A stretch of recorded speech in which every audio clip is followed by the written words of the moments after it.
ದರ್ಶನ್ ನೋಡಲು ಕಾನ್ಸ್ಟೇಬಲ್ಗೆ ಅವಕಾಶ, warden ಎತ್ತಂಗಡಿ.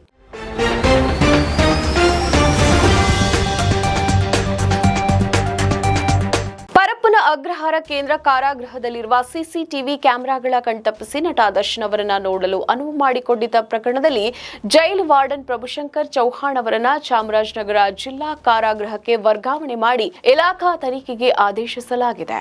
Yelahanka police ಠಾಣೆಯ ಕಾನ್ಸ್ಟೇಬಲ್ ಒಬ್ಬರು ಆರೋಪಿಗಳನ್ನು ಜೈಲಿಗೆ ಬಿಡಲು ಇತ್ತೀಚೆಗೆ ಬಂದಿದ್ರು. ಚಿತ್ರದುರ್ಗದ ರೇಣುಕಾಸ್ವಾಮಿ ಕೊಲೆ ಪ್ರಕರಣದಲ್ಲಿ ನ್ಯಾಯಾಂಗ ಬಂಧನದಲ್ಲಿ ಇರುವ ದರ್ಶನ್ ಅವರ ಭೇಟಿಗೆ ಅವಕಾಶ ಕಲ್ಪಿಸುವಂತೆ ಚೌಹಾಣ್ ಬಳಿ ಕೇಳಿಕೊಂಡಿದ್ದರು. ಸಿಸಿಟಿವಿ ಕ್ಯಾಮೆರಾ ಕಣ್ತಪ್ಪಿಸಿ ಕಾನ್ಸ್ಟೇಬಲ್ಗೆ ದರ್ಶನ್ ಅವರನ್ನ ತೋರಿಸಿದ್ದರು. ಈ ವಿಚಾರ ಕಾರಾಗೃಹ ಇಲಾಖೆಯ ಡಿಜಿಪಿ ಅಲೋಕ್ ಕುಮಾರ್ ಅವರ ಗಮನಕ್ಕೆ ಬಂದಿತ್ತು. ದರ್ಶನ್ ಅವರ ಬಳಿ ಮಾಹಿತಿ ಪಡೆದಾಗ ಯಾರೋ ಕಾಕಿ ಬಟ್ಟೆ ಧರಿಸಿದ್ದವರು ಬಂದು ಹೋಗಿದ್ದರು ಅಂತ ಹೇಳಿದ್ರು. ಈ ಹೇಳಿಕೆ ಆಧರಿಸಿ ಆಂತರಿಕ ತನಿಖೆ ನಡೆಸಿದಾಗ ವಾರ್ಡನ್ ಪ್ರಭುಶಂಕರ್ ಚೌಹಾಣ್ ಕೃತ್ಯ ಎಸಗಿರುವುದು ಕಂಡು ಬಂದಿತ್ತು ಅಂತ ಮೂಲಗಳಿಂದ ತಿಳಿದು ಬಂದಿದೆ. ವಾರ್ಡನ್ ವಿರುದ್ಧ ಇಲಾಖಾ ತನಿಖೆಗೆ ಆದೇಶಿಸಿ ವರ್ಗಾವಣೆಯನ್ನ ಮಾಡಲಾಗಿದೆ. ಜೊತೆಗೆ ಯಲಹಂಕದ ಪೊಲೀಸ್ ಕಾನ್ಸ್ಟೇಬಲ್ ವಿರುದ್ಧವೂ ಕ್ರಮಕ್ಕೆ ಸೂಚಿಸಲಾಗಿದೆ ಅಂತ ಮೂಲಗಳು ಹೇಳಿವೆ. ನಮ್ಮ ಈ ವಿಡಿಯೋ ನಿಮಗೆ ಇಷ್ಟ ಆದಲ್ಲಿ ಲೈಕ್ ಮಾಡಿ, ಶೇರ್ ಮಾಡಿ, ಕಮೆಂಟ್ ಮಾಡಿ ಮತ್ತೆ ಸಬ್ಸ್ಕ್ರೈಬ್ ಮಾಡಿ.